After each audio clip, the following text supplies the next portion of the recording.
Where do kids write? We want them to write in informal environments. Research shows us that informal environments increase the volume of writing and reading that elementary students do. What this means is when a child is comfortable and they're not sitting at a rigid desk with their back straight, and they can go around the classroom to find a spot for themselves to think and work, they actually do more reading and more writing, and they're more focused. One thing that we know is children need much less external motivation to write and read from teachers when they have time to enjoy reading and writing and have choices for self-selected reading and writing. Self-selected means they get to choose the books that they read and they get to choose the topics that they're writing about.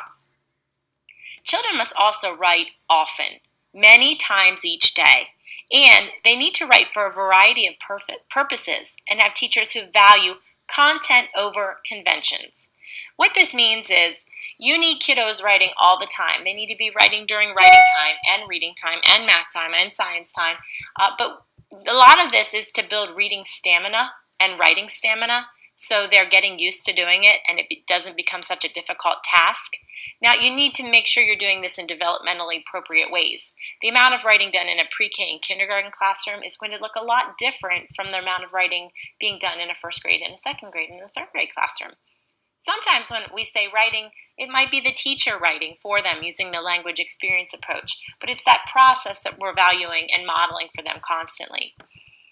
The other part that's important is when kiddos get down when they're writing and feel bad about themselves as writers, more often than not, it's because teachers are critiquing their work very critically and giving them more negative feedback than positive feedback. Writing is hard, just like we learned with reading, and so you need to celebrate all the good that you see. And maybe it's only something very small, like they had a really interesting character in their story, or they shared 3 sentences today. But what we see teachers doing, even in kindergarten and first grade, is they start to nitpick over the capital letters or the handwriting or the spacing or words that are spelled wrong or punctuation that is not there. And let me just tell you, those are called conventions, and conventions are very difficult for students to remember. They're so focused on, number one, getting the message that they want to share on paper from their head to the page, and number 2, figuring out how to spell all these new words, that the punctuation, the spacing, the capitalization really goes out the window for a while. Developmentally, research tells us that students may not be capable of capitalizing and punctuating correctly, and that would be the way we traditionally do it, until the end of second grade. That's not to say that we shouldn't teach it and have a high expectation for it, but know that the other tasks of getting the message on the paper and spelling words so they look like they sound, that takes over, and they can't focus on those conventions.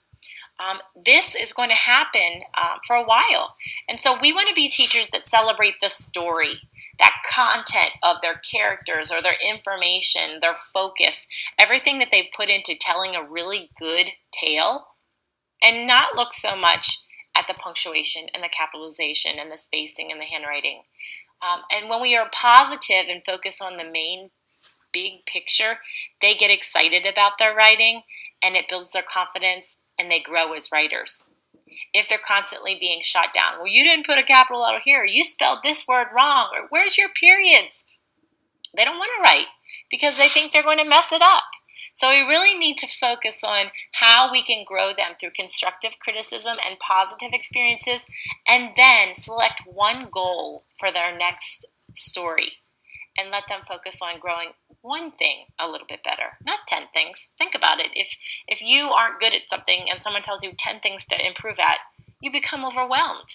But if someone says, okay, let's start with this. The next time you try to do a running record, since we just did that last week, I want you to focus on trying to write down everything the child says. Don't worry about the coding.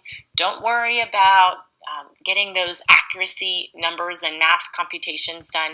Just focus on recording what the child says correctly this time. It takes away some of the stress and allows you to grow through that area, and then eventually you'll get to the other areas. That is how writing instruction really works in schools.